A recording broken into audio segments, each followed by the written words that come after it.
Mwaduke Stats, Sport Next Level. Katika kile kinachoonekana kwamba ni kujiimarisha kwenye eneo la kiungo, wekundu wa Msimbazi Simba hivi sasa wanahusishwa na kiungo wa kimataifa wa Niger anayecheza katika klabu ya TP Mazembe ya kule Jamhuri ya Kidemokrasia ya Kongo.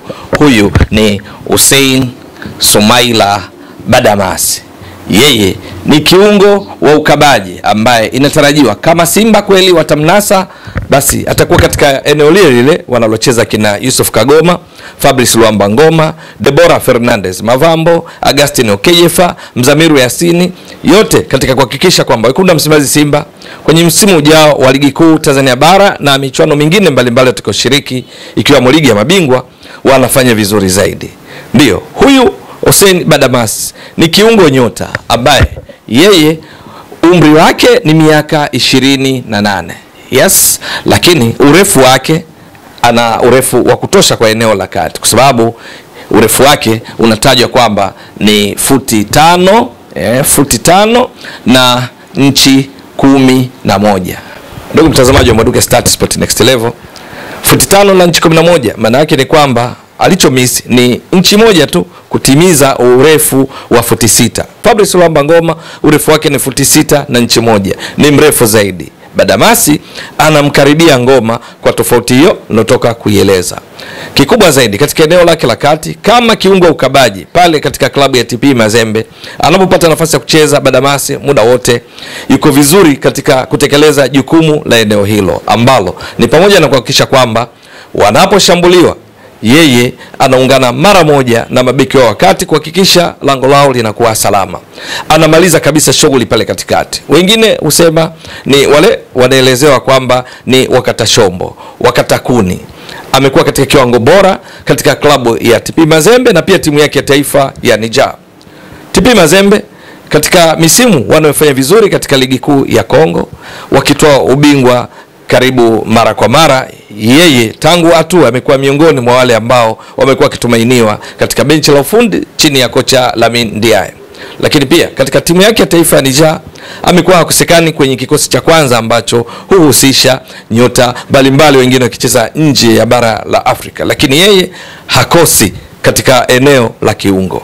Inakumbuka vizuri katika jitihada zao za kufuzu kwa fainali za AFCON 2025, yani msimu huu, ambazo zitafanyika kule nchini Morocco, Badamasi ni miongoni mwa wale ambao ingawa Niger haikufuzu lakini walionyesha kiwango cha juu. Kwa mfano, katika mechi walizoshinda mojawapo ikiwa ni dhidi ya Ghana, ambao wanafahamika Ghana ni wazoefu katika soka la Afrika, wana nyota wengi wanaocheza soka la kulipwa barani Ulaya wakiwamo kina Mohamed Kudus West Ham, lakini Ghana wamekwama, hawatashiriki AFCON kule nchini Morocco. Na miongoni waliokwamisha safari zao ni pamoja na Niger, ambao katika mechi yao Niger walishinda 2-1. Haya mabao mawili, moja wapo liliwekwa wavuni na huyu Badamasi. Na lilifunga vipi? Ni kwa kichwa katika dakika ya 22 likitokana na mpira wa kona. Kwa lugha nyingine, yeye ni hatari pia katika mipira ya juu na hasa kwenye mipira ya kutenga ya kona. Kule katika ligi kuu ya Kongo amekuwa pia akifunga kwa njia hizi, lakini vile vile hata katika open play kwenye kucheza kwa kawaida, kwa sababu anapopata nafasi nzuri mara moja anapopanda zaidi juu kwenda kuwa karibu na lango la wapinzani hupiga mashuti mazuri na kuingia wavuni. Hussein Badamasi anatarajiwa kuongeza kitu katika klabu ya wekundu wa Msimbazi Simba endapo usajili wake utafanikishwa kama inavyoelezwa kwamba wako katika harakati za kukamilisha. Katika ligi ya mabingwa barani Afrika ambayo Simba wanakwenda kushiriki msimu ujao, yeye pia ni mzoefu kwa michuano hiyo. Msimu huu wakati TP Mazembe ikifanya vibaya na kumaliza mkiani katika kundi lao la A, kundi lilokuwa na Yanga, Al Hilal Omdurman na MC Alger, yeye Hussein Badamasi alicheza mechi 3 tu. Yes, alicheza mechi 3, lakini katika mechi hizi 3 alizocheza akacheza kwa dakika 181 kati ya dakika 270 zitokanazo na mechi 3. Kwenye mechi hizo akagusa mipira, tunasema touches, akagusa mipira mara 111. Halafu akatoa pasi alizotoa ni pasi 76 zilizofika ni pasi 55. Utaona hapa ufanisi wa kufikisha pasi, tunasema passing accuracy ni around 72% za mafanikio. Hii tunasema passing accuracy. Yes, huyu Badamasi. Lakini akiwa kama kiungo ukabaji kwenye kutekeleza majukumu yanayohusiana na kuzuia zaidi, Badamasi katika mechi hizi 3 amefanya tackling kwa maana ile ya kuingia uvunguni wa mpinzani, kutoa mpira bila kusababisha madhara, amefanya mara 4. Lakini kuna kitu inaitwa interception kwa maana kuingilia mpira ambao wapinzani wamekuwa wakipasiana, mchezaji mmoja kumpasia mwingine, yeye anaingilia kati na uchukua kwa kuazidi maarifa, au mpinzani anajaribu kutuliza mpira, yeye anafika na kuchukua, ni sehemu ya interception.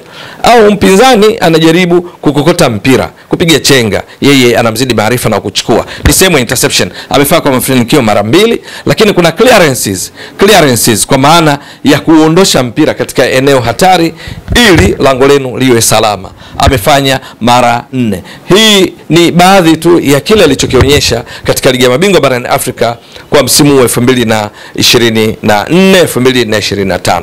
Hakucheza kwa mechi nyingi. Kati ya zile 6 za hatua ya makundi alicheza mechi hizo 3. Bila shaka inawezekana ni kwa sababu za kutokuwa fit wakati wa michuano ya msimu huu, maana vinginevyo Badamasi si wa kukosekana pale eneo la kati. Ushirikiana vyema na kina Boaz Ngalamulume, akina Zemanga Soze na wengineo kuifanya TP Mazembe iwe imara eneo la kati. Endapo Simba watamnasa, ni dhahiri kwamba anakuja kuongeza nguvu katika eneo hilo, kwa sababu hivi sasa miongoni mwa changamoto zinaonekana kwa kocha Fadu Davids ni kutokuwa na ushindani wa kutosha kwa wale waliopo, hasa Fabrice Luamba Ngoma. Akiwepo huyu Badamasi, bila shaka atafanya yeye, akina Kagoma.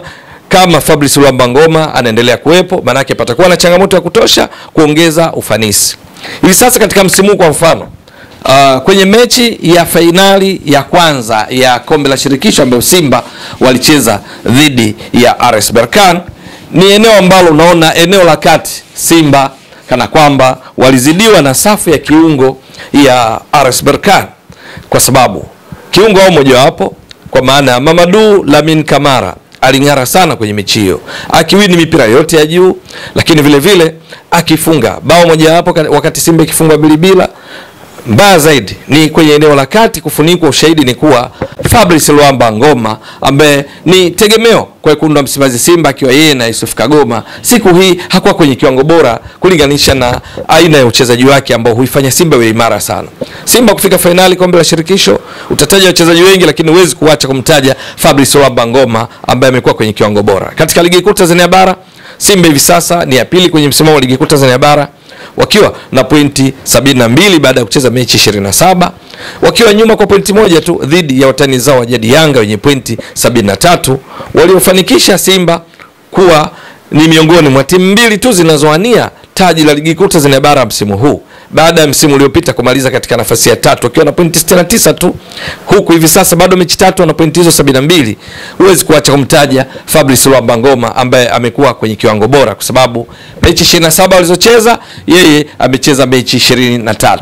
Dakika alizocheza Fabrice Luamba Ngoma katika mechi hizi 23 ni dakika 1663, lakini Ngoma katika ligi kuu Tanzania bara amepiga mashuti 5, 4 amelenga lango. Haya 4 aliyolenga lango yote kamba, ndio 4 goals, amefunga mabao 4. Lakini kumbuka yeye ni kiungo wa ukabaji, na akiwa na Yusuf Kagoma wakati wanaposhambulia yeye ndio mara moja huenda mbele kuungana na wale walio mbele, akiwa ni kama box to box midfielder. Ni kiungo ambaye anacheza katika maboksi yote, kwenye kushambulia lakini kurudi nyuma katika kusaidia kuzuia. Lakini Ngoma huyu katika siku hiyo ambayo najaribu kukumbushia hapa dhidi ya RS Berkane hakuwa kwenye kiwango bora, kwa sababu ndani ya dakika 90 Ngoma hakucheza faulo yoyote, faulo ilikuwa ni 0. Ngoma hakufanya tackling ilikuwa ni 0. Ngoma hakupigania mpira wote wa juu, hakupigania mpira wote wa chini, lakini bado alicheza kwa dakika 90, kuashiria kwamba pengine kwa mwalimu Fadu Davids kwenye benchi lake hakukuwa na mtu wa kutekeleza kile anachokitaka yeye kama anavyofanya Ngoma. Hakuwa kwenye kiwango bora, lakini bado alibaki kwa dakika 90 uwanjani. Sasa kuwa na kiungo kama Hussein Badamasi, manake Simba inakwenda kuongeza mtaji, inakwenda kuongeza watu wenye uwezo wa kucheza eneo hilo kwa namna ile ile ambayo anaitaka mwalimu Fadlu Davids, anaonyesha Fabrice Luamba Ngoma mwenye urefu wa futi 6 na inchi 1. Ni dhahiri kwamba Simba wakifanikisha usajili huu wa Badamasi, eneo la kati watakuwa imara zaidi, na hivyo kuwa na wakati mgumu kwa wapinzani wao, kuwa na wakati mgumu wa kufikia lango lao kwa magolikipa, kwa kina Kamara, Ali Salim na wengineo. Huyu Hussein Badamasi huwa hacheki na wowote. Panapostahili kucheza faulu anacheza kwa ajili ya maslahi ya timu yake, lakini ni mzuri katika kuanticipate, kukadiria mipira hatarishi ya wapinzani kuelekea katika lango lao. Swali ni kwamba je, wekundu wa Msimbazi Simba watafanikisha usajili wake? Lakini kama wakimpata, bila shaka Simba wataimarika zaidi eneo la kati, na hivyo kuwa na dalili za kupata matokeo chanya kwenye msimu ujao wa michuano mbalimbali tutakayoshiriki, kama ligi kuu Tanzania bara, kombe la shirikisho la benki ya CRDB, ligi ya mabingwa barani Afrika na michuano mingine watakayoshiriki. Je, itakuwa vipi? Ni swala la kusubiri kuona kama kweli Hussein Badamasi atatoka TP Mazembe na kutoa Simba kama inavyoelezwa. Maana hakuna taarifa rasmi kutoka kwa TP Mazembe, wekundu wa Msimbazi Simba, wala management binafsi ya mchezaji Hussein Badamasi. Lakini pamoja na mazuri yote, tunaeleza kwamba huwa hakuna kizuri kisicho kasoro, kisicho na changamoto. Yeye Badamasi, endapo kweli Simba atafanikiwa kumpata, baadhi ya changamoto atakumbana nazo. Ni ukweli kwamba pressure, shinikizo katika klabu ya wekundu wa Msimbazi Simba ni kubwa sana kutoka kwa mashabiki wake. Huwa siku zote anataka mafanikio, ushindi, na siku zote atataka aonyeshe kiwango bora siku hadi siku, na si vinginevyo. Hiyo ni changamoto, kwa sababu pressure hiyo ipo katika klabu ya TP Mazembe anaichezea, lakini kwa wekundu wa Msimbazi Simba inaweza ikawa maradufu. Ndio. Lakini vile vile kwa wekundu wa Msimbazi Simba naye mwenyewe kuna swali la kujiuliza, iweje TP Mazembe katika ligi ya mabingwa barani Afrika msimu huu imecheza mechi 6 kwenye kundi A walilokuwa, lakini yeye amecheza mechi 3, tena kwa dakika 181 tu kati ya dakika 270 za mechi 3. Sababu ni ipi? Kwa nini Lamine Diaye akamtumia kwa mechi 3 tu? Je, labda ana majeraha ambayo wekundu wa Msimbazi Simba wanapaswa kuyajua na kutafuta dawa kabla ya kujihakikishia kwamba watapata huduma yake kwa 100%? Hilo ni swala la kusubiri, kwa sababu hiyo nayo yaweza kuwa changamoto. Lakini vinginevyo, Badamasi ni bonge la mchezaji, bonge la kiungo ambaye akiendeleza kile anachokionyesha sasa katika klabu ya TP Mazembe, kila mara anapata nafasi ya kucheza katika timu yake ya taifa ya Niger, kila mara anapata nafasi ya kucheza, ni dhahiri kwamba Simba hapa watakuwa wamepata mtu wa maana kabisa. Je, itakuwa vipi? Ni swala la kusubiri. Ewe mtazamaji wa Mbwaduke Stats Sport Next Level, endelea kuunga mkono channel hii kwa kuhakikisha kama una subscribe, una share, una like na kucomment. Mwasilishaji wako ni mimi Ramadhani Mbwaduke, almaarufu kama mzee wa data. Shukran jazilan. Bye bye. Mbwaduke Stats Sport Next Level.